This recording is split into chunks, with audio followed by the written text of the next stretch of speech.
Hello everyone, welcome back to my YouTube channel.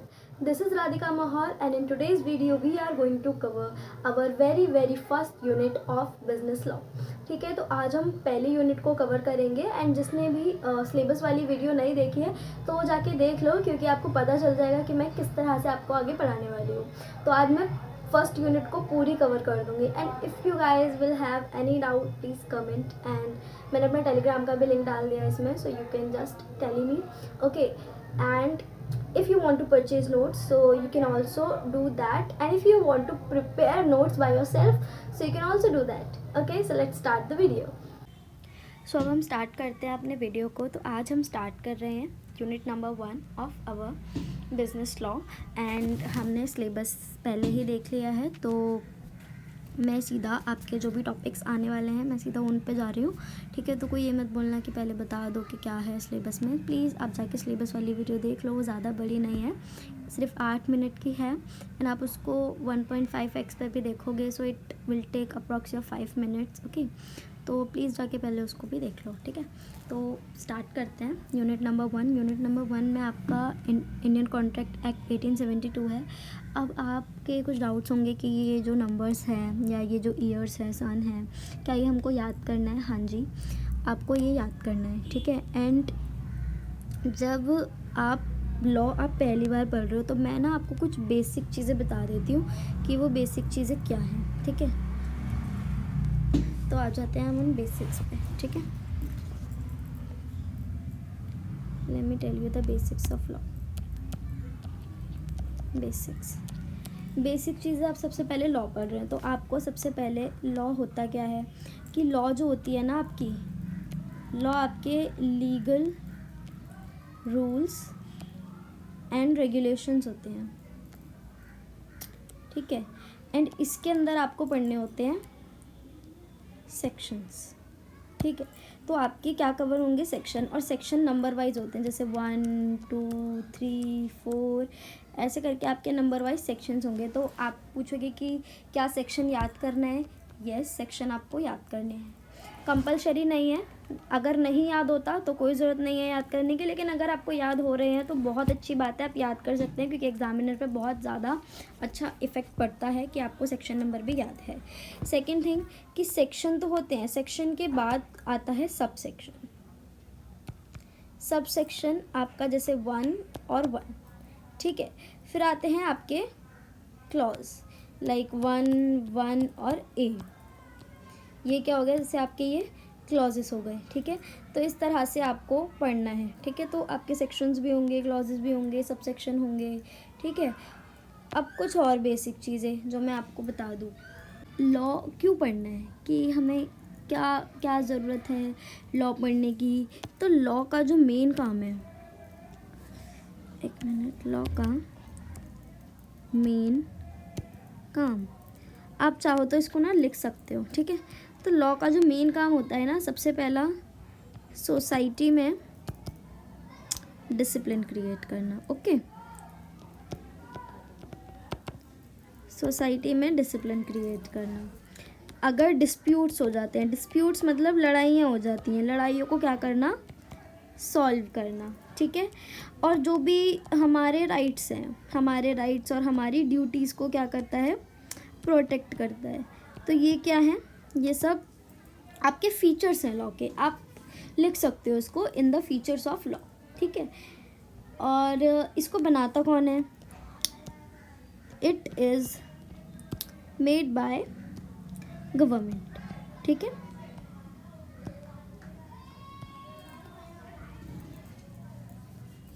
अच्छा, अब मैं आपको बता दूं कि टाइप्स ऑफ लॉ, कितने तरह के लॉ होते हैं. मैं ज़्यादा आपका टाइम नहीं लूँगी इन सब चीज़ों में, like just for the 10 minutes और 5 मिनट्स आपका यही चलेगा अभी.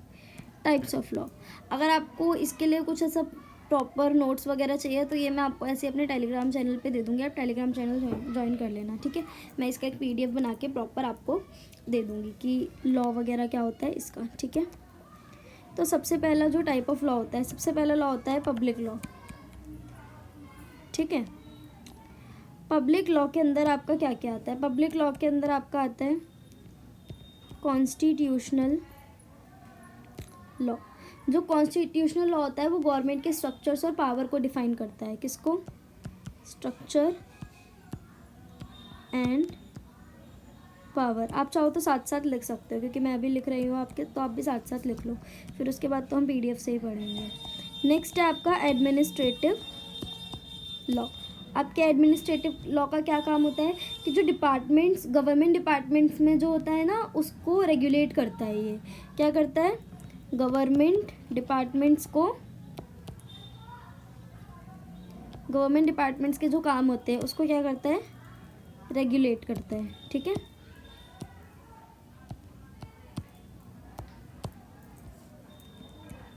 नेक्स्ट आता है आपका क्रिमिनल लॉ। क्रिमिनल लॉ में आप क्या क्या चीज़ें बताई जाती हैं कि जो भी क्राइम्स हैं और जो भी पनिशमेंट है, क्या? क्राइम्स एंड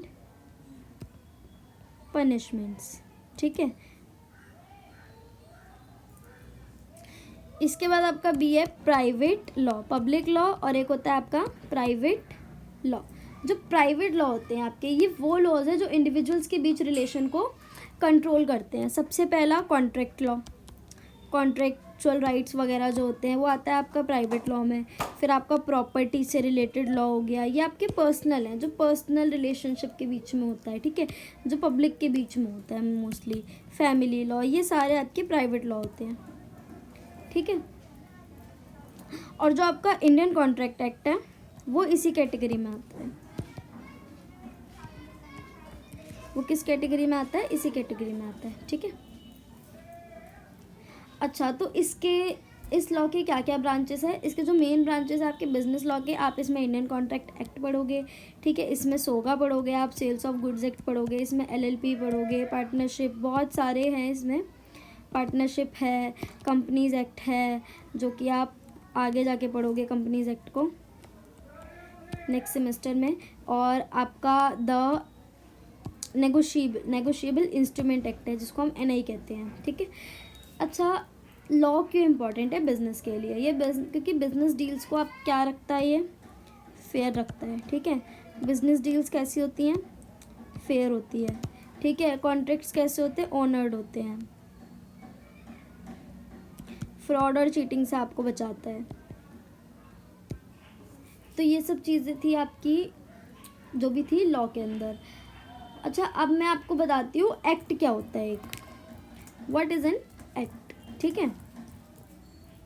आपको पता होना चाहिए कि आप क्या पढ़ रहे हो। सेक्शन तो मैंने आपको बता दिए कि सेक्शन क्या होते हैं। अब मैं आपको बताती हूँ एक्ट क्या होता है, क्योंकि आप एक्ट भी तो पढ़ोगे। तो एक्ट क्या होता है? Act is a law. Act क्या है? Act is a law that has been passed by the parliament। कौन पास करता है एक्ट को? पार्लियामेंट। याद रखना, who passed the act, which is parliament. ठीक है। सिंपल वर्ड्स में मैं आपको बताऊं कि जब कोई रूल या लॉ ऑफिशियली पार्लियामेंट से पास हो जाता है और प्रेसिडेंट उसे अप्रूव कर देता है, तब जाके वो एक्ट बनता है। ठीक है। तब जाके वो एक रिटन लॉ बनता है जिसको सबको फॉलो करना पड़ता है। ठीक है। ये आपके ना नोटिफिकेशन आता है ऑफिशियल गैजेटे में। किसमें? ऑफिशियल गैजेटे के अंदर आपका नोटिफिकेशन आता है, तो तब जाके क्या होता है? ये एक्ट पास होता है। ठीक है। तो जो एक्ट होते हैं ना, उसको पास होने में सालों लग जाते हैं। कोई भी एक्ट हो तो उसको ना पास होने में काफ़ी साल लग जाते हैं। ठीक है।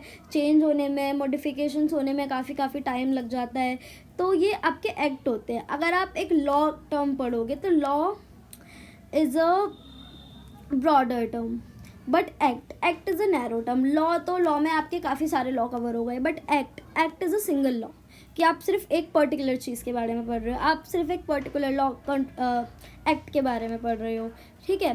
तो एक्ट क्या होगा? आप एक्ट को कह सकते हो that is the final form of law, कि जो रूल्स को अप्लाई करता है, किस पे रूल्स अप्लाई होने हैं, कैसे अप्लाई होने हैं, जो ये सब चीज़ें बताता है। ठीक है।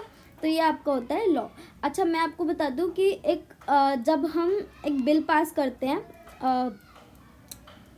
करते हैं, एक्ट को लाने के लिए, बिल जो होता है ना, वो बिल होता है, बिल के अंदर हम लिख के भेजते हैं पार्लियामेंट को, गवर्नमेंट को, प्रधानमंत्री को। हम क्या लिख के भेजते हैं कि हमें ये वाला ये वाला एक्ट हमको लेके आना है, हम ये चाहते हैं कि ये हो, ठीक है। तब जाके जो गवर्नमेंट होती है, पार्लियामेंट उसको पास करती है। फिर पार्लियामेंट के बाद वो किसके पास जाता है, पीएम के पास। फिर पीएम जब उस पर साइन कर देता है तब क्या बन जाता है, वो एक एक्ट बन जाता है। तो पहले वो जब न्यू बनता है तो वो क्या रहता है, एक बिल रहता है, और बिल के बाद वो क्या बन जाता है, एक एक्ट बन जाता है। After approval it become an act. Okay, so ये था आपका जो भी बेसिक चीज़ें थी, जो भी मैंने आपको बतानी थी। आप चाहो तो स्क्रीनशॉट ले लो यहाँ से, ठीक है। स्क्रीनशॉट लेना चाहो स्क्रीनशॉट ले लो, वरना तो आपने लिख ही लिया होगा, मैं ये मान के चल रही हूँ। तो अब हम अपनी वीडियो को स्टार्ट कर सकते हैं।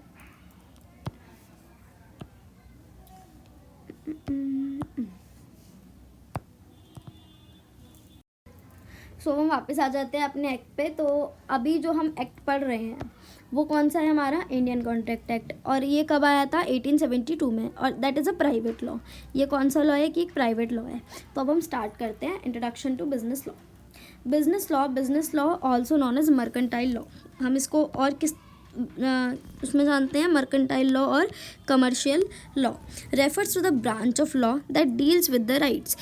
किससे, कौन सी ब्रांच से हम इसको रेफ़र करते हैं, कि जो किससे डील कर रहा है, राइट से, ऑब्लिगेशन से, ठीक है। राइट्स मतलब कि हमारे क्या क्या हक हैं, ठीक है, क्या क्या ऑब्लिगेशंस हैं। ऑब्लिगेशंस मतलब कि जो हमें बोला गया है करने के लिए, कि क्या हमारी ड्यूटीज़ है। ऑब्लिगेशन को आप लिख सकते हो साइड में, ऑब्लिगेशन का मतलब ड्यूटीज़, ठीक है।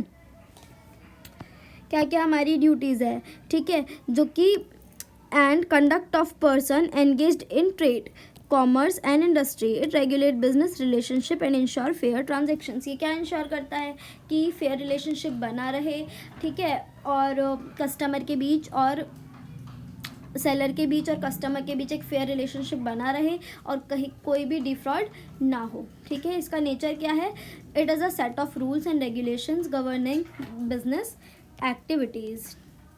मैंने पहले ही जो मोटे मोटे हाईलाइट कर रखे हैं वर्ड्स, तो आपको ना दिक्कत नहीं होगी। तो आप जब भी पढ़ोगे ना, आप ये हाईलाइट वर्ड्स पढ़ लोगे तो यू विल बी लाइक, हाँ हो गया, आपको पूरा भी पढ़ने का ज़रूरत नहीं मिलेगा। लाइक आपको इस नोट्स में भी आपको और शॉर्ट मैंने कर दिया है कि आपको जितना से जितना आपको शॉर्ट हो सके हो, ठीक है। अच्छा, एक डाउट और आता है बच्चों का, क्या हम अपनी ओन लैंग्वेज यूज़ कर सकते हैं।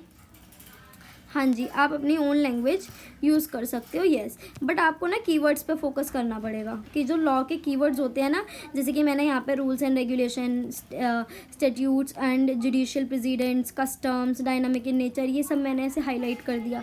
तो ये क्या है, ये कीवर्ड्स है। तो आपको ये कीवर्ड्स याद करने पड़ेंगे। ये कीवर्ड्स ही सबसे ज़्यादा इंपॉर्टेंट है। अगर आपको कीवर्ड्स याद है ना, तो अगर आप अपनी लैंग्वेज में बना के लिख दे रहे हो आंसर को, तो भी आपको लॉ में कोई भी मार्क्स नहीं काट सकता, ठीक है। derived from statutes, judicial precedents and customs. Okay, statutes, judicial precedents and customs. इसके बाद आता है कि that is a dynamic in nature, कि nature इसका कैसा है, changeable है, ठीक है, changes with the business practice and societies, ठीक है। Now we will discuss about the scope of business law, ठीक है। इसका scope क्या है, scope means दायरा मीन्स कि अब जैसे कि एक लिमिट है और यहाँ तक ये एक लाइन है कि इसके अंदर आप इस वाले एक्ट को यूज़ कर सकते हैं, इसके बाहर नो। तो इसका स्कोप क्या क्या है, इसमें आप क्या पढ़ोगे, law of contract, Indian contract act, law of sales of goods act में, law of negotiable instrument act, law of partnership Indian act, companies act, consumer protection act, ठीक है। आप इन सब एक्ट्स के अंदर you can use the Indian Contract Act, you can use the rules and regulation of Indian Contract Act, but outside it you can't, okay। Significance in trade and commerce, क्या क्या significance है इसके trade and commerce के अंदर। ये क्या define करता है, राइट एंड ड्यूटीज़ को ऑफ बिजनेसमैन, ठीक है। लीगल रेमेडीज़ देता है आपको अगर कोई डिस्प्यूट हो गया, लड़ाई झगड़े हो गए। ये क्या प्रमोट करता है, ट्रस्ट, सर्टेनिटी और फेयर डीलिंग ट्रेड के अंदर। ये फ्रॉडुलेंट एक्टिविटीज़ से क्या करता है, कस्टमर्स को प्रोटेक्ट करता है एंड ट्रेडर्स को भी क्या करता है, प्रोटेक्ट करता है। इसके बाद हम आ जाते हैं बैकग्राउंड पे। इनेक्टेड मीन्स ये एक्ट आया कब था, स्टार्ट कब हुआ था, 25 अप्रैल 1872 में, ठीक है। 25 अप्रैल 1872 में ये एक्ट इनेक्ट हुआ था। इनेक्ट आप कह सकते हो कि गवर्नमेंट ने पास कर दिया था, लेकिन ऑफिशियल गैजेट में आया नहीं था। फोर्स में कब आया था? 1 अप्रैल सितंबर 1872 के अंदर, ठीक है, सॉरी 1 सितंबर को, 1 सितंबर को कब आया ये फोर्स हुआ, मतलब इसका बिल पास तो हो चुका था लेकिन ऑफिशियल गेजेटे में नहीं आया था। ऑफिशियल गेजेटे में कब आया? 1872 के अंदर। तो उस दिन क्या हो गया, ये जो एक्ट था ये फोर्स हो गया, ठीक है। Based on English common law, इसमें बेसिकली ये किस पे बेस्ड है? इंग्लिश और कॉमन लॉ पे बेस्ड है। It originally contained the whole law of contract and special contract like partnership, sale of good, agency etcetera, but later separate acts were enacted और those. क्या क्या ऑब्जेक्टिव्स हैं इसके? To define and enforce legal obligation arising out of agreements, ठीक है। जो क्या क्या इसका ऑब्जेक्टिव्स क्या है इसके? ये क्या इन्फोर्स करता है? जो भी लीगल ऑब्लिगेशन है, ठीक है, उन सबको क्या करता है? ये डिफाइन करता है और इन्फोर्स करता है। टू इंश्योर यूनिफॉर्मिटी बनाए रखता है, ठीक है, कि एक जो चीज़ें स्मूथली चल रही हैं वैसे चलती रहे। सर्टेनिटी, ठीक है, certainty in the law of contracts across India, कि बहुत सारी अनसर्टेनिटीज़ हो जाती हैं ना, बहुत सारे फ्रॉड हो जाते हैं, तो उन अनसर्टेनिटी से बचाता है, सर्टेनिटी बनाए रखता है, ठीक है।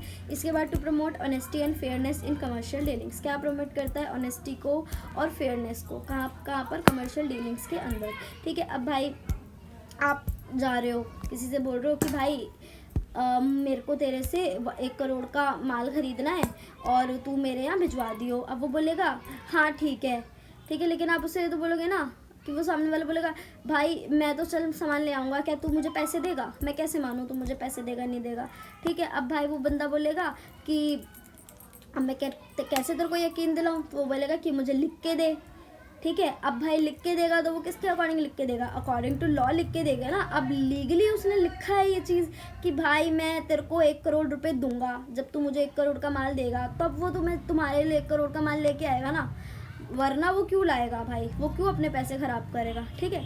So that is the thing कि एक ऑनेस्टी बनी रहती है, फेयरनेस बनी रहती है, ठीक है, कि ट्रस्ट है, हाँ ठीक है भाई उसने मुझे लिख के दिया है, उसने मुझसे कॉन्ट्रैक्ट किया है, सो he is bound to do that, he is bound to pay me, okay, so that's all the thing कि ये प्रमोट करता है फेयरनेस, ऑनेस्टी। आप मोस्टली यही सब चीज़ें पढ़ने वाले हो। एक्सटेंट कहाँ तक है इसका? होल ऑफ इंडिया, कहाँ तक ये यूज़, मतलब कहाँ तक इस एक्ट का हम उपयोग कर सकते हैं, यूज़ कर सकते हैं, कहाँ तक हम बोल सकते हैं इंडियन कॉन्ट्रैक्ट एक्ट के बारे में? तो पूरे इंडिया में, लेकिन जम्मू कश्मीर में नहीं है क्योंकि अमेंडमेंट आई थी 2019 में, उससे पहले चलता था, but after 2019 no.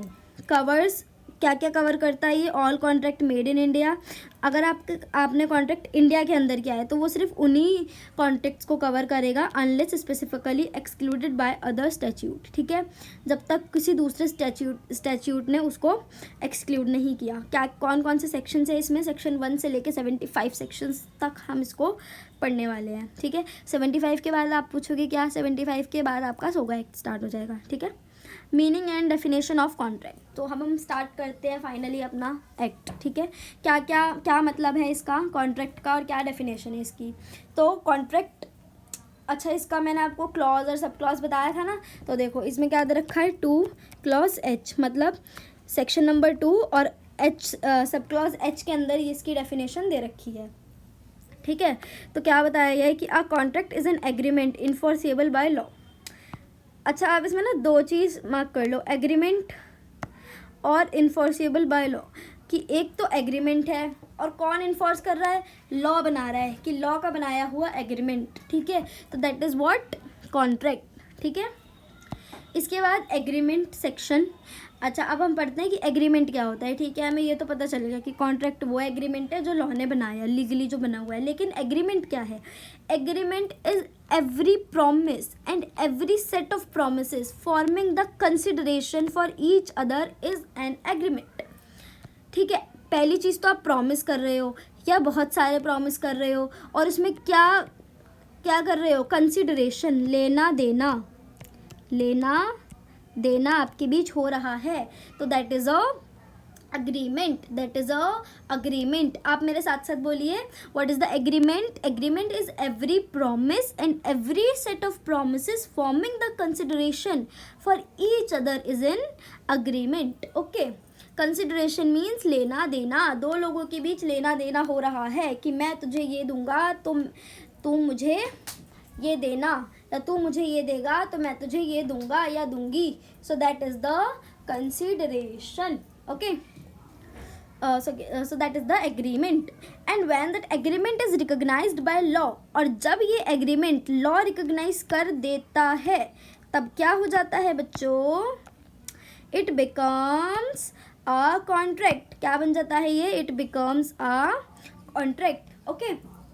Example, if A agrees to sell his car to B. A ने बोला कि मैं अपनी कार तुझको B को बेचूंगा. कितने रुपए में? For 2 lakh rupees. If both consent freely, it's an agreement. अगर दोनों मान गए कि ठीक है भाई, मैं तुमको 2 लाख रुपए दूंगा, तुमको अपनी कार दे दियो. Since it's legally enforceable, it becomes a contract. अब आपके मन में ये डाउट आ रहे होंगे, अगर कार खराब हुई तो, अगर कार के पैसे वो कम दे रहा है तो. बेटा आगे पढ़ेंगे, अभी ये सब डाउट माइंड में मत लाओ, ठीक है. आगे सब कुछ पढ़ेंगे. अभी मैं सब कुछ थोड़ी एक साथ पढ़ा दूंगी तुमको कि ऐसा ऐसा होगा, ऐसा ऐसा होगा, फिर आगे हम क्या पढ़ेंगे, ठीक है. तो अब हम आगे पढ़ते हैं. Essential elements of a valid contract. ठीक है. अब एक वैलिड कॉन्ट्रैक्ट कब माना जाएगा, क्या क्या उसके एसेंशियल एलिमेंट्स हैं. According to the section number 10, a contract is valid if made by free concern. Free concern मतलब कि सामने वाले के भी मतलब दोनों पार्टी राजी है. दोनों पार्टी राजी है. राजी गैर राजी नहीं है, राजी हो रहा है काम, ठीक है. तो free consent of competent parties for a lawful consideration and lawful object and not expressly declared void. void का मतलब क्या होता है जी? void का मतलब होता है कि लॉ के द्वारा मना न किया गया हो.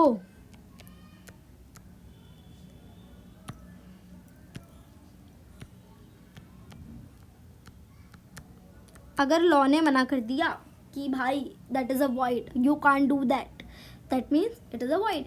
And if it is not declared void, कि ये लॉ ने मना ना किया हो कि भाई ऐसा नहीं होना चाहिए, तो वो क्या माना जाएगा? वैलिड कॉन्ट्रैक्ट माना जाएगा.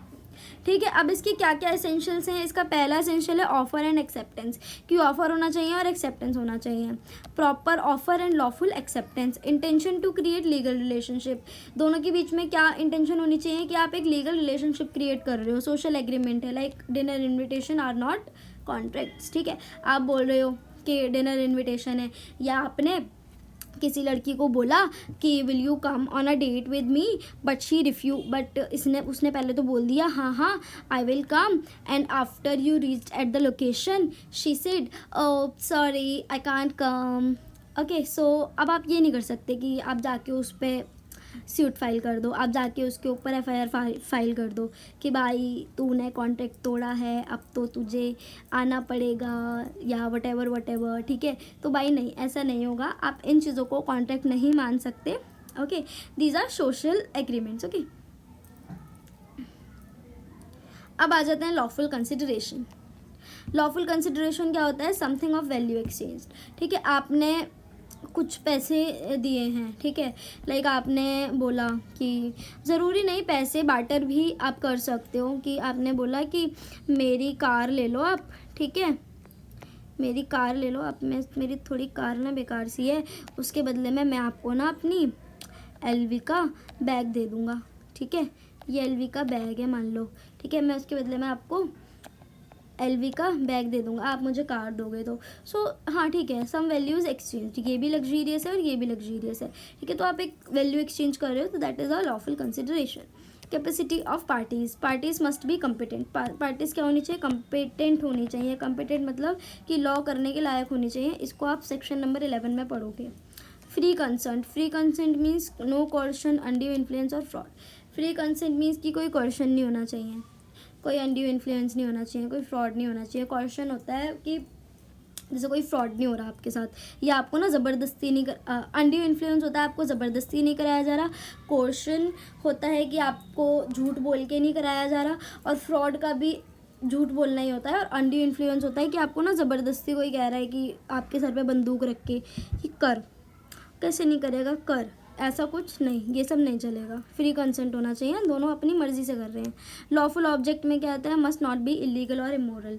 ठीक है. इलीगल नहीं होना चाहिए, इमोरल नहीं होना चाहिए कि आप आप कॉन्ट्रैक्ट कर रहे हो ड्रग्स बेचने का, आप कॉन्ट्रैक्ट कर रहे हो कुछ भी उल्टी सीधी चीज़ें बेचने का.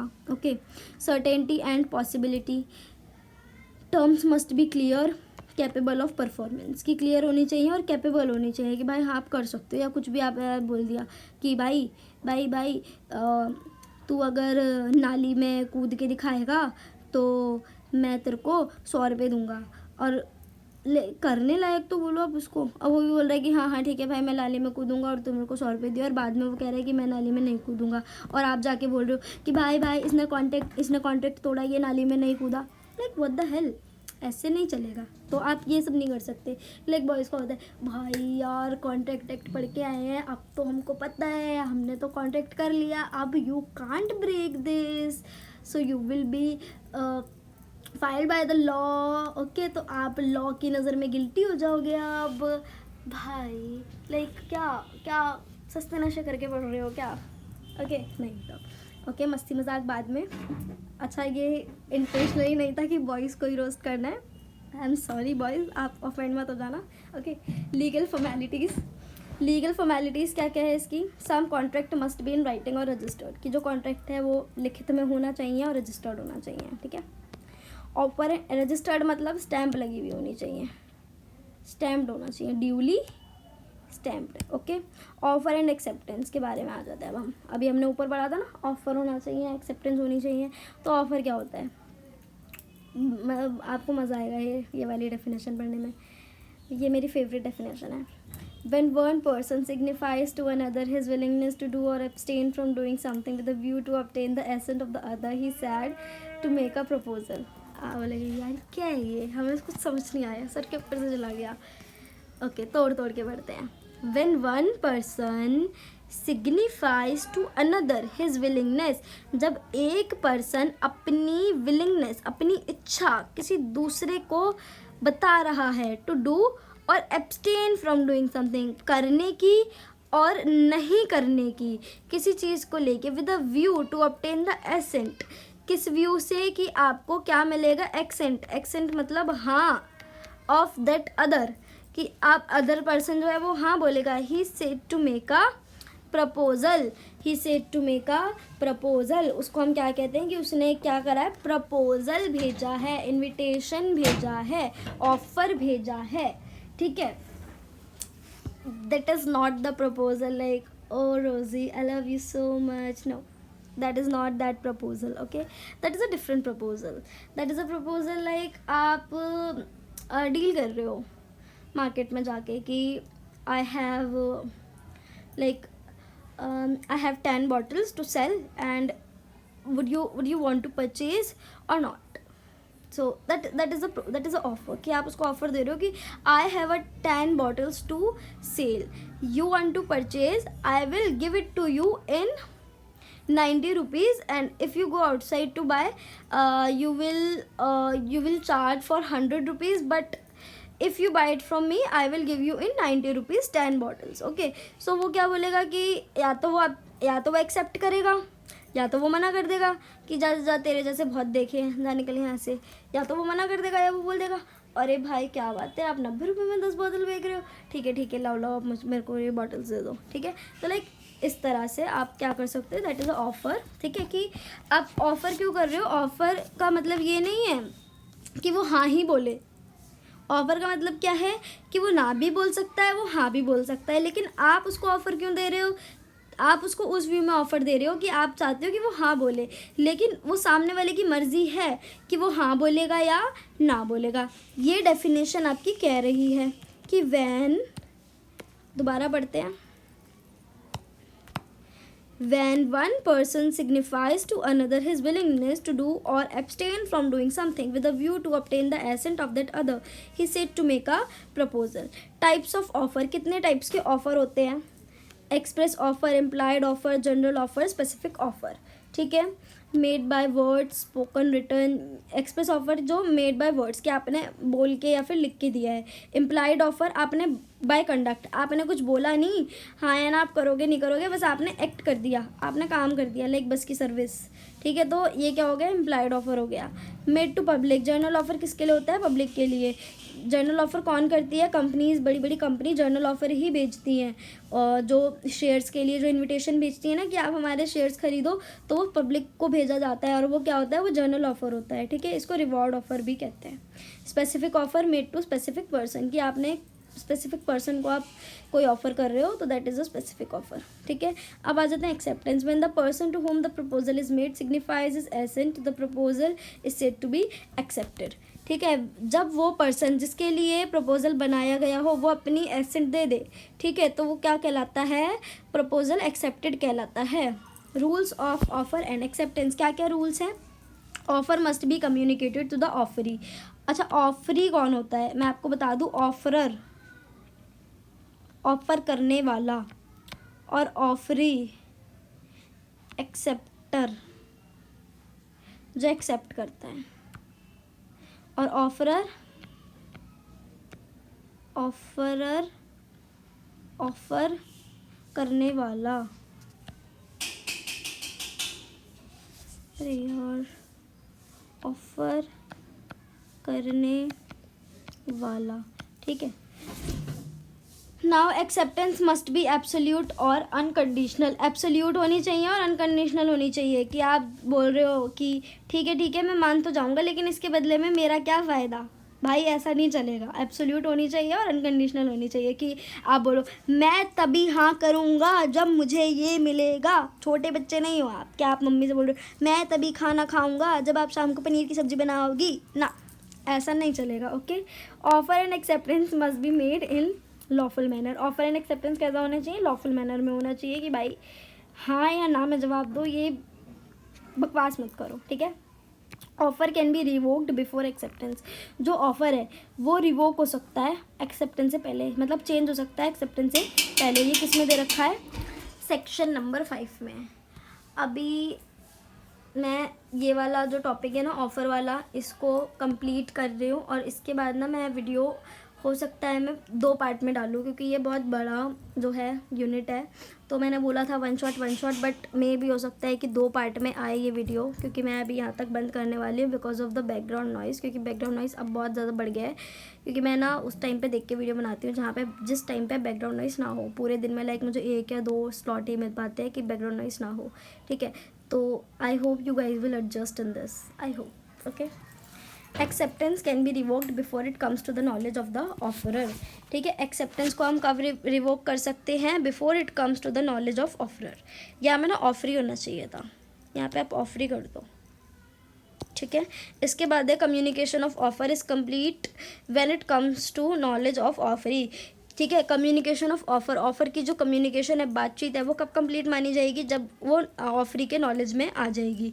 Communication of acceptance is complete, जो एक्सेप्टेंस है वो कब कंप्लीट होगी, as against proposer when acceptance is posted. जब एक्सेप्टेंस को आप पोस्ट कर दोगे ना, अच्छा अब आप सोचोगे कि भाई जब ऑफ़र तो तब आपने कंप्लीट माना ऑफ़र वाली कम्युनिकेशन को जब ऑफरी तक पहुंच गई, लेकिन जो एक्सेप्टेंस वाले केस में ना, जब आपका जो ऑफरी है वो एक्सेप्टेंस को पोस्ट कर देगा ना, वो तभी आप मान ली जाएगी कि वो एक्सेप्ट हो गई है, ठीक है। लाइक उसने आपको मैसेज कर दिया कि भाई मेरा आई एम इन, ठीक है, और बाद में लाइक आपने सोचा कि मैं मना कर देता हूँ अब उसको, ठीक है, और अब क्या हुआ, आपने उसको मना कर दिया कि वो तो बोल रहा है कि भाई मैंने तो अब हाँ बोल दी, अब तुम मना कर रहा है, तो आप ना ऐसे रिवोक नहीं कर सकते। अब आप ना ऑफ़र को ऐसे डिक्लाइन नहीं कर सकते। अब उसने एक्सेप्ट कर दिया ना, तो अब वो काम होके ही रहेगा। As against acceptor when acceptance reach proposer, ठीक है, ये प्रपोजर के अगेंस्ट था और ये एक्सेप्टर के अगेंस्ट था कि कब वो येस मानी जाएगी, जब वो कब तक कहाँ तक पहुँच जाएगी, प्रपोजर तक पहुँच जाएगी। लेकिन लॉ में यही माना जाता है कि एक बार एक्सेप्ट कर ली गई, एक बार एक्सेप्टेंस पोस्ट हो गई, तो उसके बाद आप रिवोक नहीं कर सकते, आप डिक्लाइन नहीं कर सकते। इसका एक एग्जांपल है, A offers to sell his bike to B for 50,000, B accept the offer via letter, when A receive the letter the acceptance become complete. Okay, so that's for this video guys. And इसके बाकी इसके जो बाद का जो हम chapter है ना वो we will complete in the next video. And I hope you like this video. And if आपको अच्छी लगी हो या एनीथिंग आपको कुछ अच्छा ना लगा हो या आपको कोई डाउट हो, so you can comment me. And वो जो मैंने बोला था ना वो स्टार्टिंग वाला, I will give you that PDF for sure. बस you have to join my Telegram channel. Okay, so that's for the video guys, and thanks for watching. Like the video, subscribe my channel and comment ढेर सारा प्यार. Okay, bye bye and thank you so much.